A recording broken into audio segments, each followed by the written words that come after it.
Hello everyone, welcome back to my new vlog. तो सुबह office पहुंची और सोनाली को पता नहीं क्या हो गया था, उसको सब पे इतना प्यार आ रहा था ना। पहले मुझे किस करी, फिर मैंने बोला महविश को भी तो करो, उसके भी तो ये लिपस्टिक का साइन बनाओ। तो फिर उसको करी, फिर यहाँ महविश कही थी नहीं नहीं बस करी। फिर मैंने अपना ब्रेकफास्ट किया क्योंकि आजकल ऑफिस थोड़ा जल्दी जाना पड़ रहा है। उसके बाद काम में लग गए।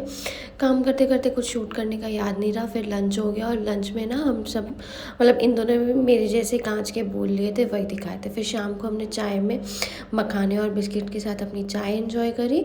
और मुझे अभी बाहर का फ़ास्ट फूड मना है, तो ये दोनों मुझे चिढ़ा चिढ़ा के स्प्रिंग रोल मंगा के खा रहे थे। और ये स्प्रिंग रोल मंगाए थे आशीष ने, इतना बदतमीज़ है, मेरे लिए उसने कुछ भी नहीं मंगाया। फिर ये मुझे यहाँ पे इतना चिढ़ा रही थी ना, मैं इससे यही कही थी कि मेरे बिना खा रही हो ना, देखना पेट में दर्द होगा। इन दोनों को मैंने बहुत परेशान किया खाते समय, इतनी स्नैप्स बनाई, इतनी वीडियोज़ बनाई, बहुत परेशान किया।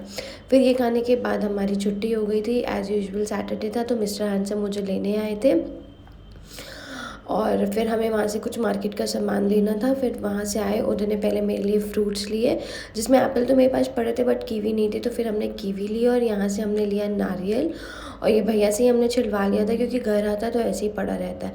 फिर मैंने खाई भेलपूरी, इतनी स्पाइसी मज़ेदार भेलपूरी थी। उसके बाद हमें लेनी थी कुछ सब्जियाँ, हमने यहाँ से सब्जी ली और फिर हम गए घर।